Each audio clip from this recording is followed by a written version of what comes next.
Ultime battute del girone di andata del campionato di eccellenza.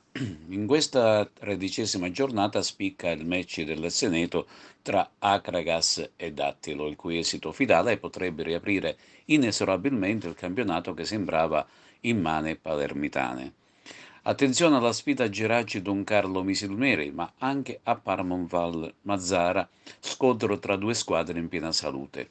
La Profavara se la vedrà in casa con il rinnovato oratorio Marineo, mentre lo Sporting Vallone cerca conferme con il Castellammare. Si fa sempre più serrata la lotta per l'alta classifica nel campionato di promozione Girone A.